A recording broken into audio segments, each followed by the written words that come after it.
Oh, you baby. Derrick, alcoholic. What up, my people? What up, y'all? Y5. What's going on, man? Eric, I love you, dude. You know it, man. Yeah, like you said, man, we have had some very, very intense conversations, very deep conversations, very, just goofy conversations. I mean, we, and I'm grateful to have a guy like you in my life. I really am. Like, wow. I never knew Alcoholics Anonymous would put people in my life that I would look forward to seeing, and there's so many people here tonight that I mean, when I see you in meetings, I mean, I just light up this energy I just get off of y'all, and I think everybody in here I've had some type of personal connection with. And hope to, for those who are new, hopefully I could have that connection with you as well. So my sobriety date is July 18th, 2020. And I'm grateful for that day. And that was the day I decided to live that chance like it was my last chance. And ever since then, I've been doing everything that was suggested to me in all arenas of my life, in every form of my life. But it didn't start out. It did. I'm telling you, that was not my first sobriety date. And the life that I live now, I never would have dreamed that life could be this good. A lot of people know when they ask me how I'm doing, I always tell them I never had it so good, and that is the truth. Um, so little history about me. My mother, she's Creek Native American. My dad's Seminole Native American, and they both divorced a month before I was born. My father was never in my life. He was a minister. When he did pick me up and for us to hang out, he took us to church. So like that was a family vacation, going to church with my dad. We never went anywhere else. Church, maybe to the McDonald's, church at McDonald's. But that was his idea of spending time with his kids. My mom, she was a registered nurse, but the thing they both had in common were they both were alcoholic. And so if you know anything about being a kid with alcoholic parents, then you know what it's like to walk around on eggshells, you know, and you live in a lot of fear. My mom, she was a disciplinarian, and her favorite tool was an extension cord. So no matter what I did that she didn't like, that was going to be my punishment. Um, Very violent, a lot of verbal abuse, a lot of physical abuse. I was a chubby kid growing up. I had, chubby kid with dimples. I look like an Xavier Robinson's Cabbage Patch. Y'all remember those? Y'all remember the Cabbage Patch? Yeah, that was me, little Cabbage Patch walking through the hood. Yeah, yeah. So I had a little target on my back, but I always remember, mostly when I would get whoopings. I would always remember thinking like, God, why did you put me in this family? Like all like my friends, they got their moms, they got their dads. Even the ones who dads didn't live with them, I would look out and see their dads picking them up and hanging out with them, and they would come back with footballs or basketballs, and I'm just sitting in the house, looking out the window. Um, and my mom wanted me to be cultured, right? Even she was like, "We in this hood, you ain't gonna be part of the hood." So she made me play the cello, right? And so you got a little Cabbage Patch Kid walking through some of the most violent streets of Dallas, Texas, with a cello. Yeah, so I might as well put a big target on my back. I had to learn how to fight very quickly and fight very well. Because again, I'm getting abused in the house. I'm not gonna let these kids outside this house abuse. You can hang that up. I'm gonna fight. I didn't mind fighting. I enjoyed fighting actually because it was a way for me to exude some kind of power and control. For your mom to look at you and say, "That little chubby boy did that to you." That just gave me life. Yes, I did that to your child. Yes, yes, that was me, the one with the dimples, chubby kid, the guy with the cello. Um, I remember I just didn't ever feel comfortable in my own skin. The kids that I grew up around, I didn't have any type of connection with.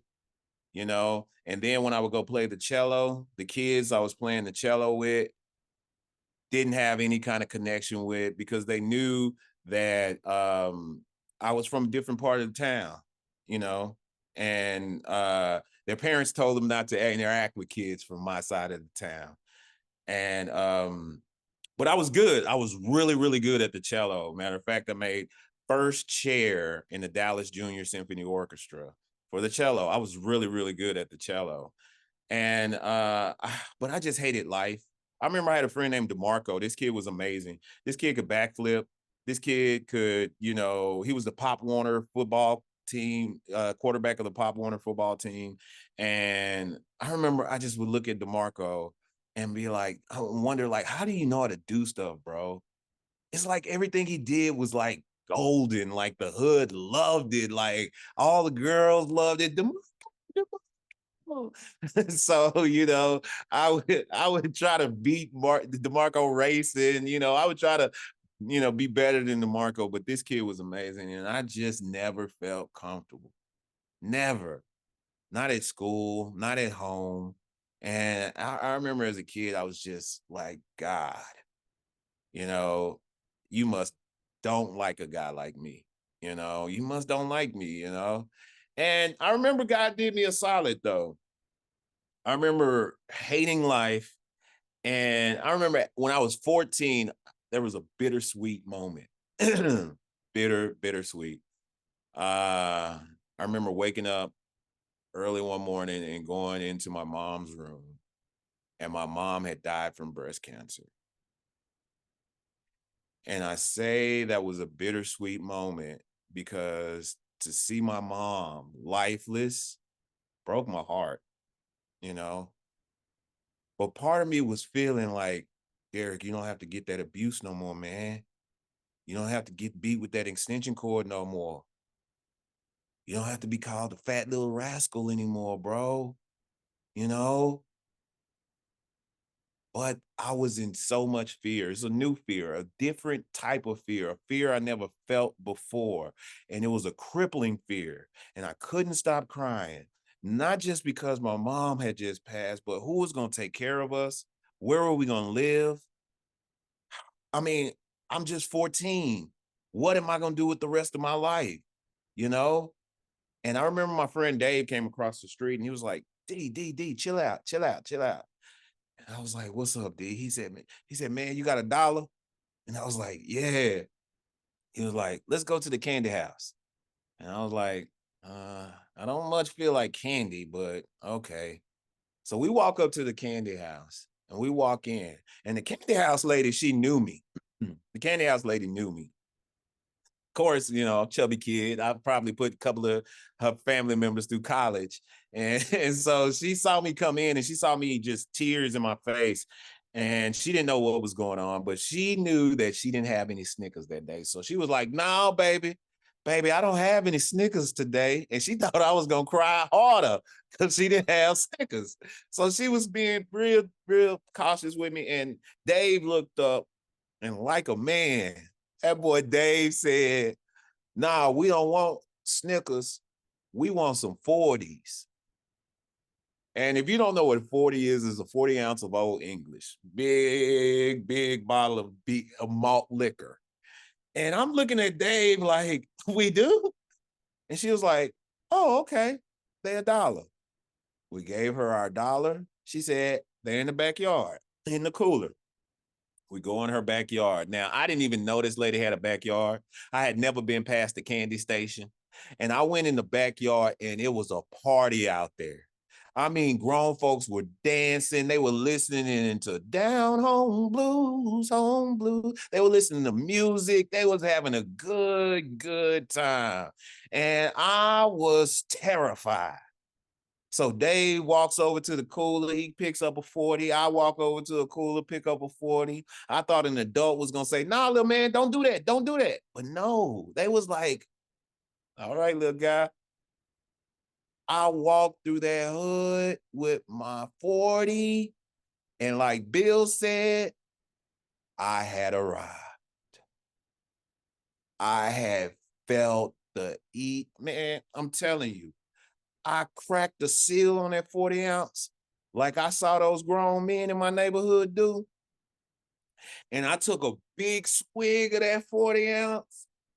And I said, is this what y'all been drinking? This tastes like gorilla piss. Ugh. You know? Ugh. And I see y'all laughing. I see y'all laughing. I see all the little laughing faces. Let me be clear. Let me be clear now. Let me be clear.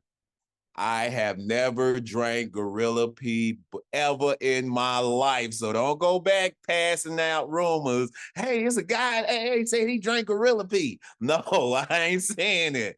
But I'm sure old English malt liquor tastes like Gorilla Pee. I'm sure it does. And something inside of me, like this little voice was like, drink it all. Don't embarrass me. Drink all the 40. Look cool doing it. And so I chugged it and kept chugging it and kept chugging it. And I finished that whole 40 ounce of malt liquor in one sitting. And y'all know what happened. A sense of ease and comfort came over me, y'all. Something I've been waiting for my whole life. I forgot my mom had passed. I forgot that I was in so much heartache and pain. And finally, I was able to relax, chill, play dominoes, relax with friends that I never could go outside and play with. You know, I had arrived.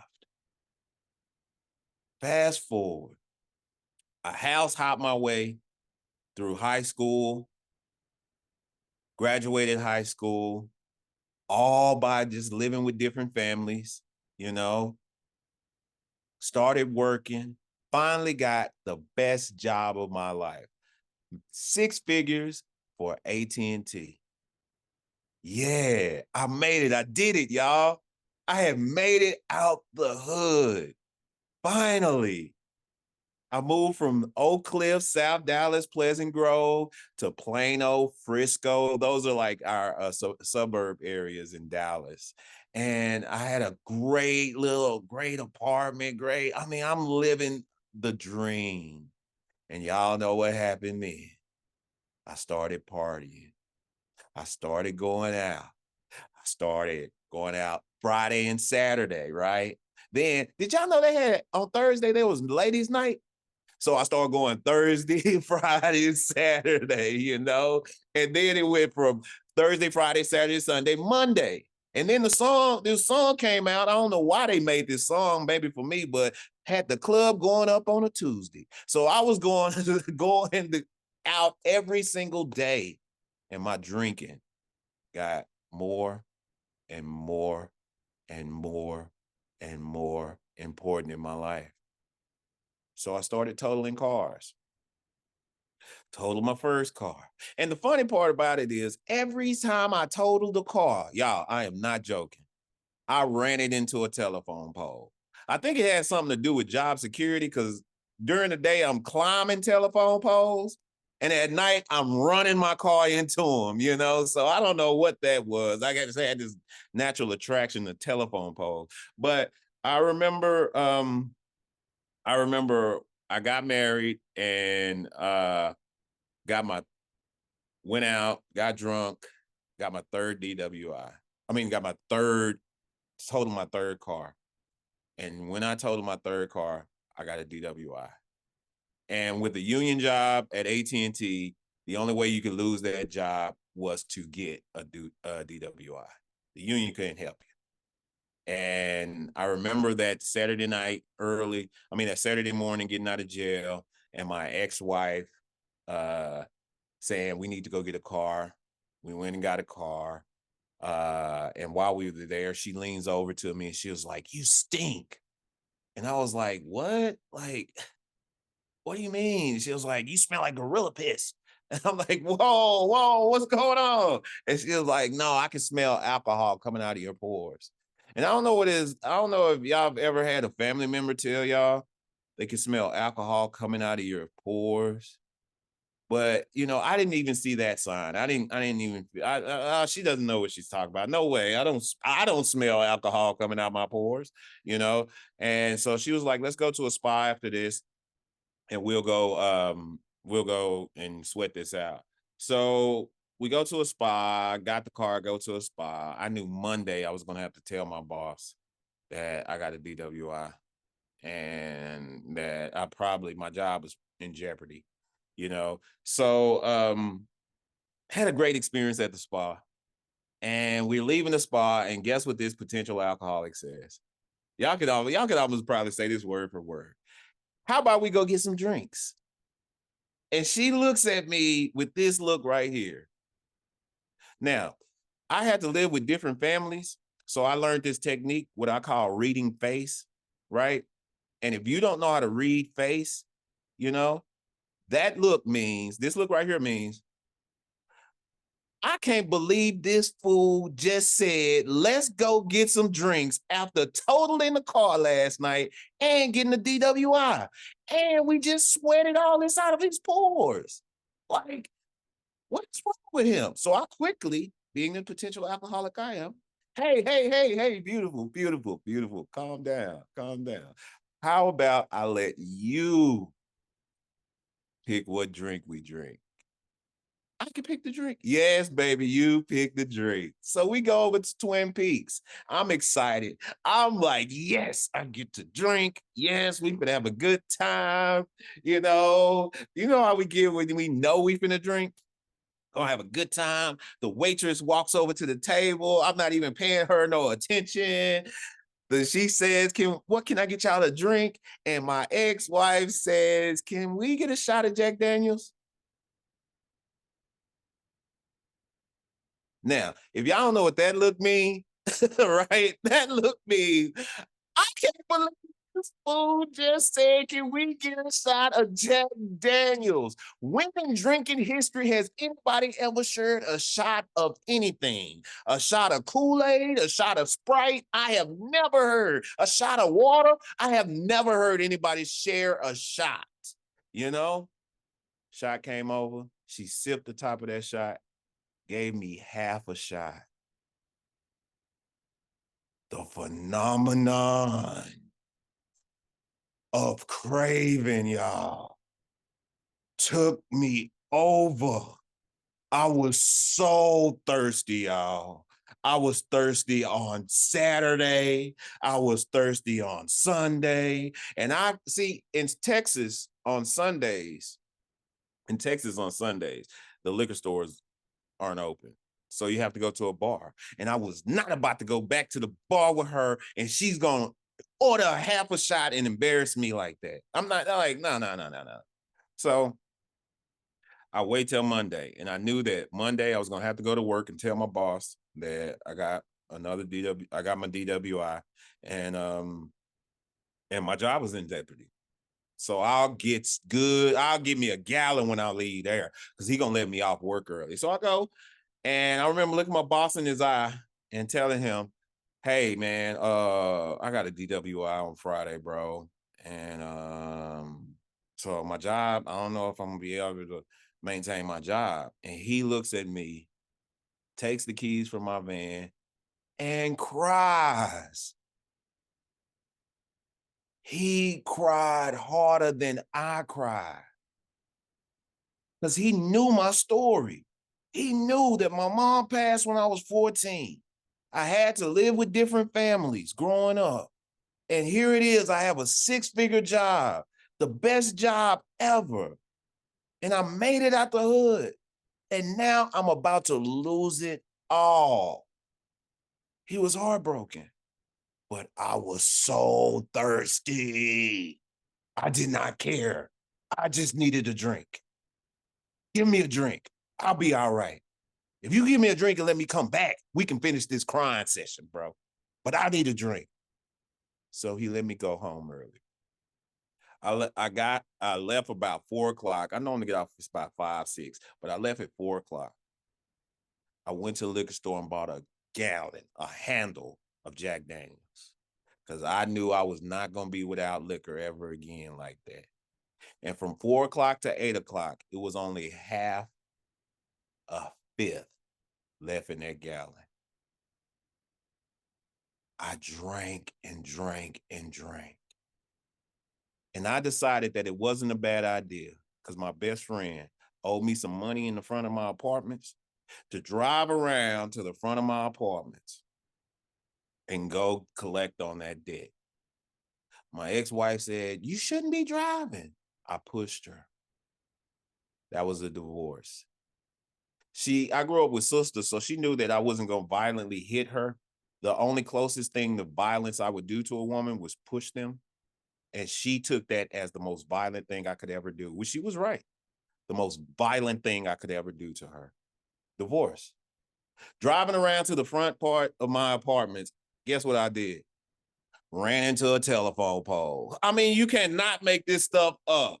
Brand new car, fourth car done total, ran into a telephone pole, go upstairs, staggering.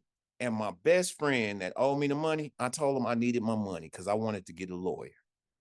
He was like, "I don't have that money. Where you think I leave that kind of money laying around my house?" I was like, "If you don't give me my money, I'm going to shoot you." And I emptied my Glock 9mm in a blackout at my best friend. When I drank, I became more and more violent every time I drank. That situation left me homeless, unemployable, and divorced.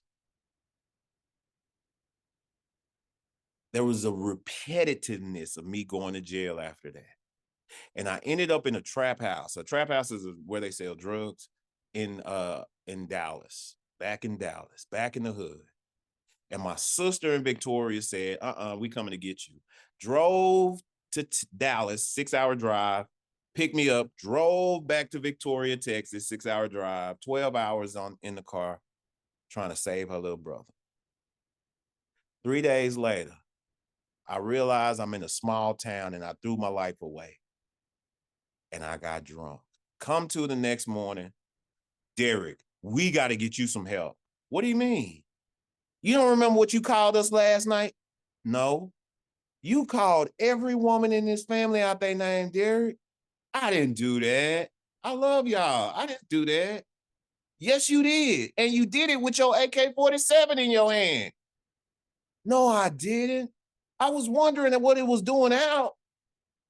I was wondering what my gun was doing out. We taking you to AA." And that's when I met y'all. Y'all. Y'all people right there. That's when I met every one of y'all. And I was so depressed. I couldn't believe my sister dropped me off at AA. I walked in the clubhouse and I started getting scared. I'm looking around. It smelled like the intake of the jail. You know, that real bleachy clean smell. I'm like, "Oh, no, man, I know this smell." Y'all start offering me coffee. I'm like, "Coffee? I don't drink coffee." Last time I was offered coffee was in an interrogation room.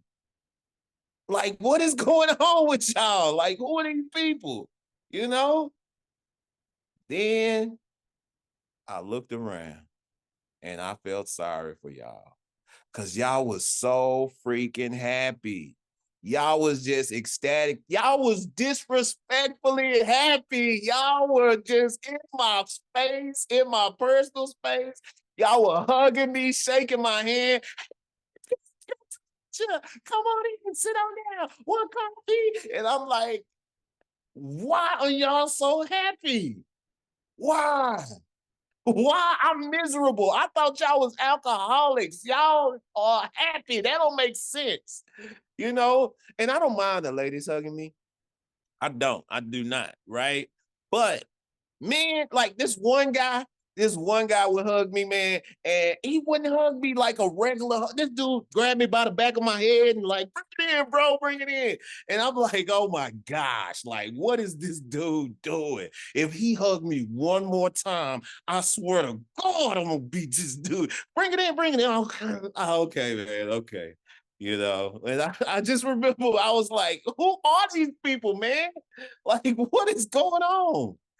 And I remember sitting down, feeling sorry for y'all, because I didn't see no black men in the meeting, right? So I was like, these people are not gonna get me.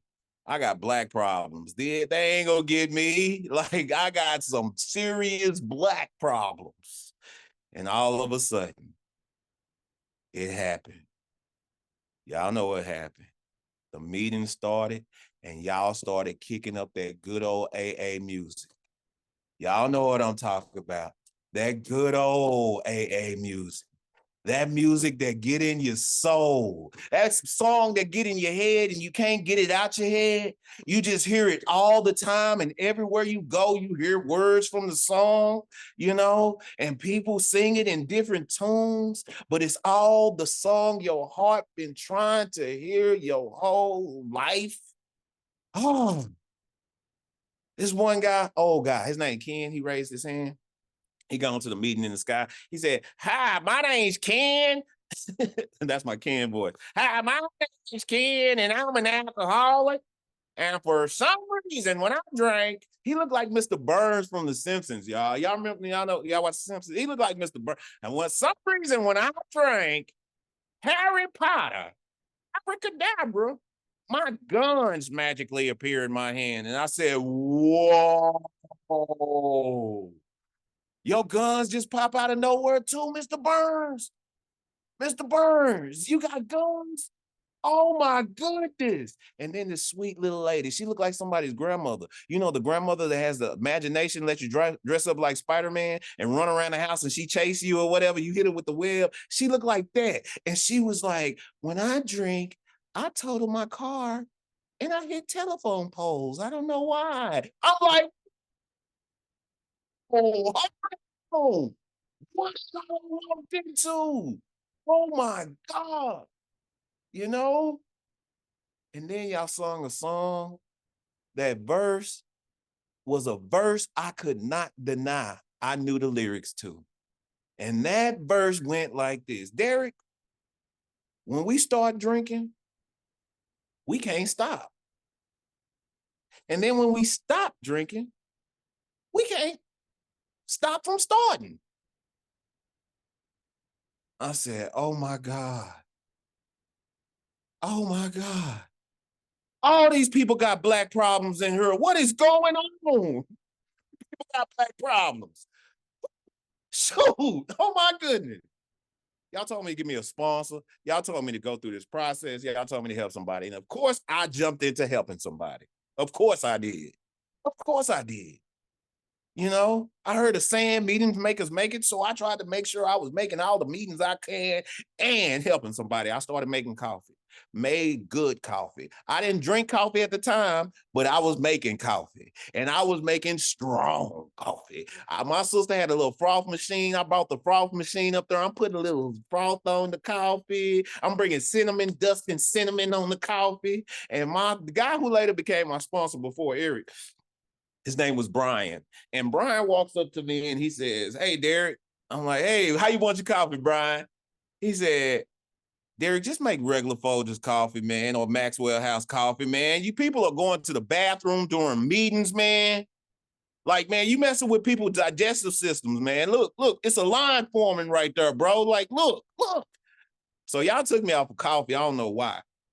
But when I got out of this, man, look, man, I felt good. I felt better. Matter of fact, I felt everything it is meant for a dry drunk to feel better. I felt misery better. I felt pain better. I felt anxiety better.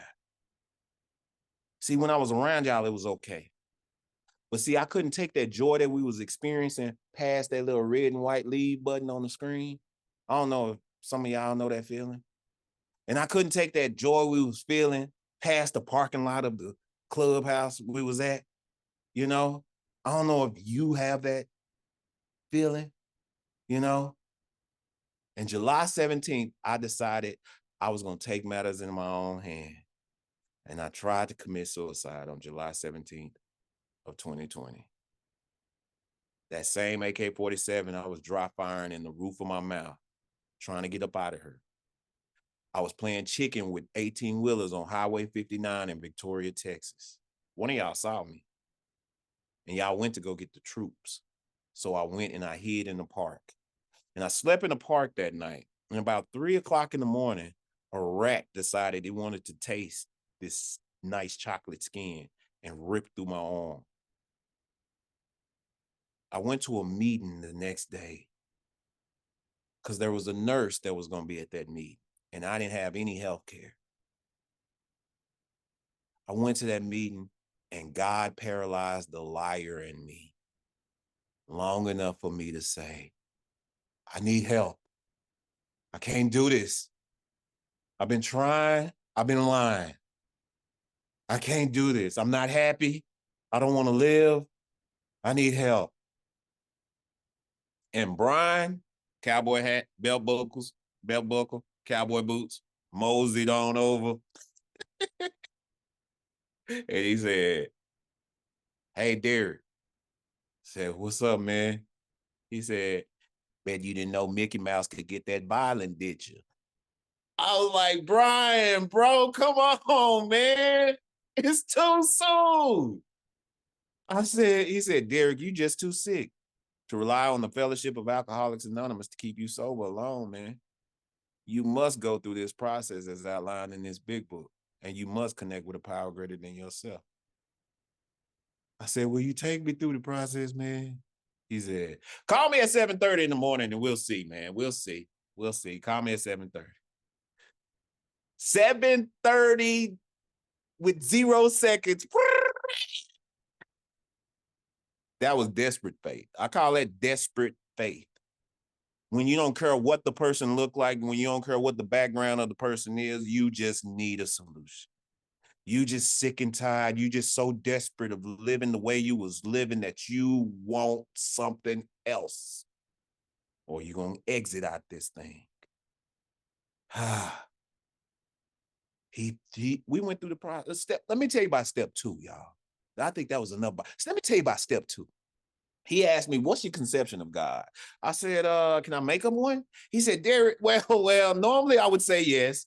But see, 2 weeks ago, you were suicidal, right? So I don't think I feel comfortable letting your sick mind create the creator. How about we start with something you already know? I said, well, God is love, God is wisdom, God is intelligence. He said, that's a good start. Let's start right there. Let's start right there. That's a good start.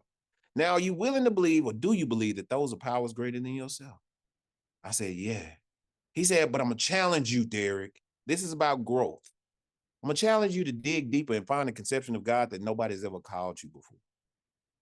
And so I began to pray and began to meditate while I was moving on to that 3rd step, where he was telling me how selfish I was. And all of a sudden, this 4-letter word came to me.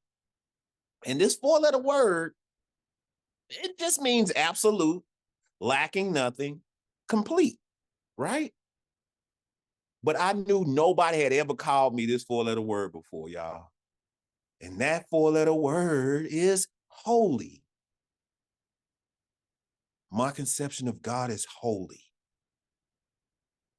What holy means is, Derrick,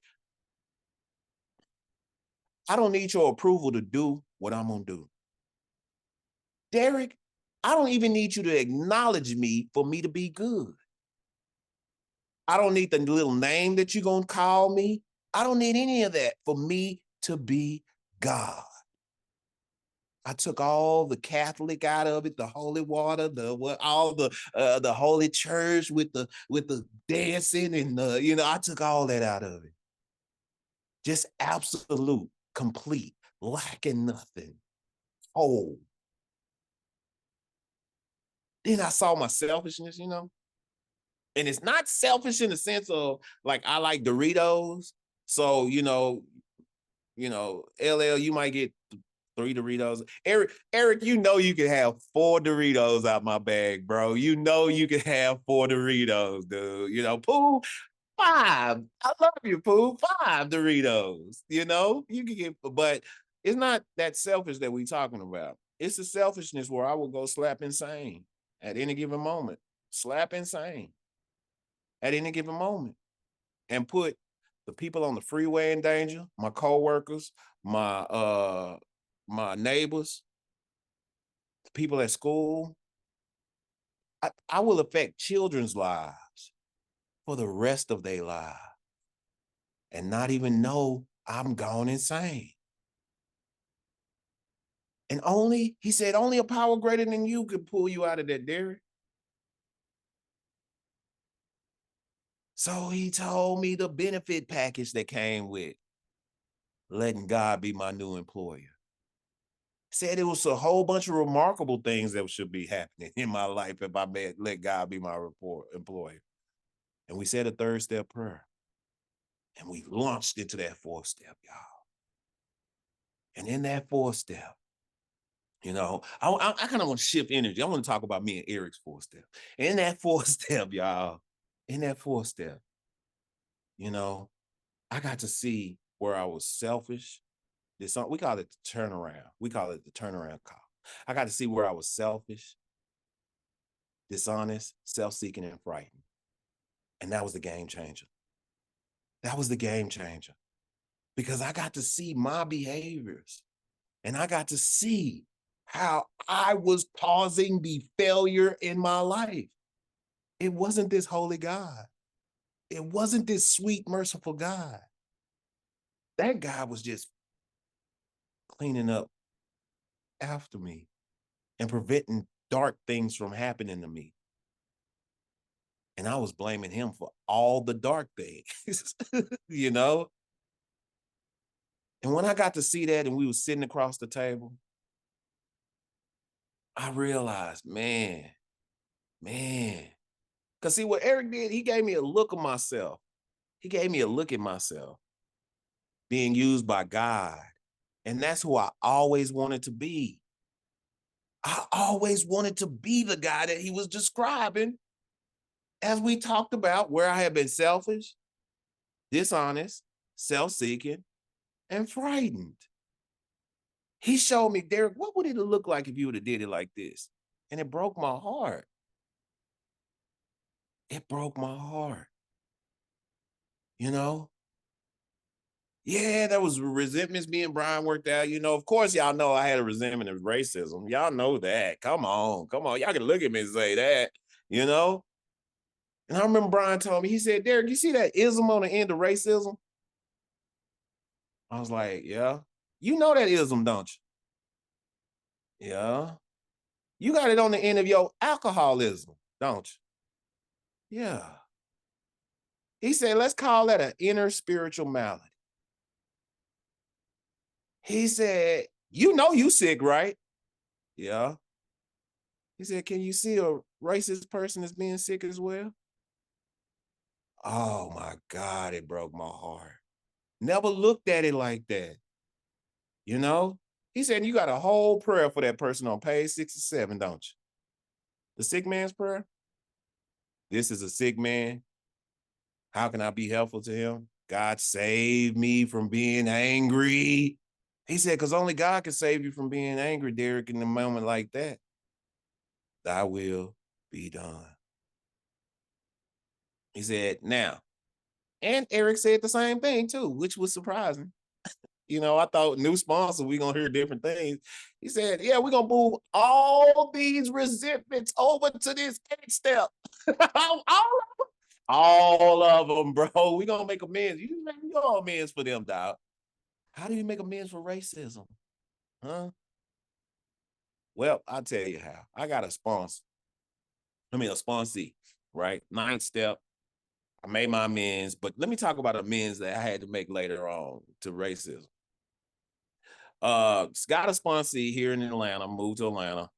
And this guy got mad at me because I was working harder on my recovery than I was on his, right?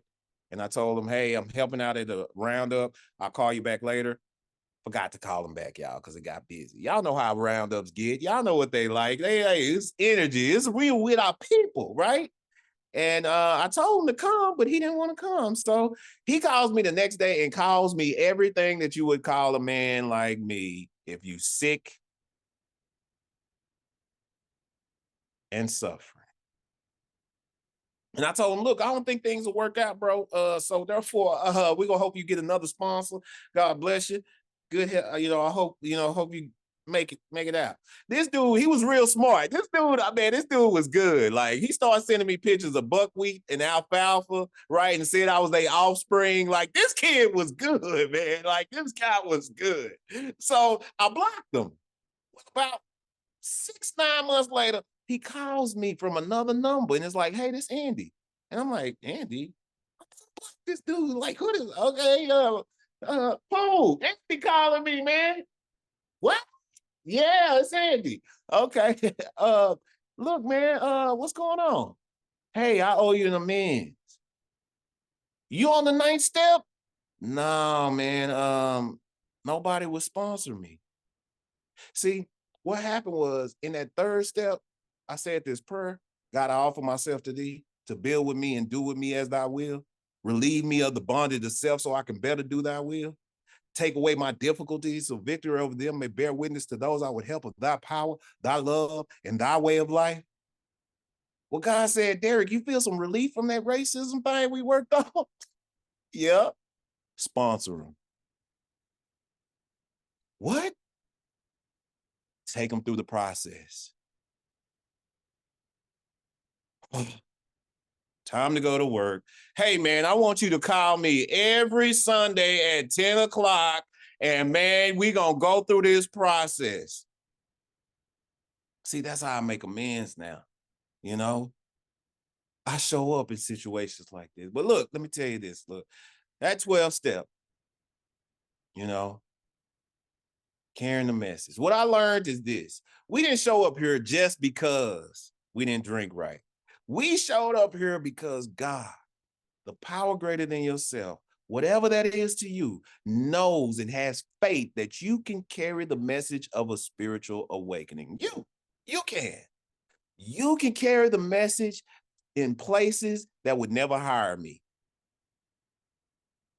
At stores I would never shop in neighborhoods I would never live in. You can, and practicing these principles in all your affairs. Yeah, sometimes it feels like you're going to be pushing a mountain. I don't want to do this. But y'all, you have a loving, a sweet, a powerful, a caring, a forgiving, an all-knowing, and all-powerful, a holy God that has your back every step of the way. So if you're thinking about it, I ask you to join us, because we shall be with you in the fellowship of the Spirit, and surely we will meet some of you as we trudge this road of happy destiny. May God bless you and keep you until the end. Thanks for letting me share.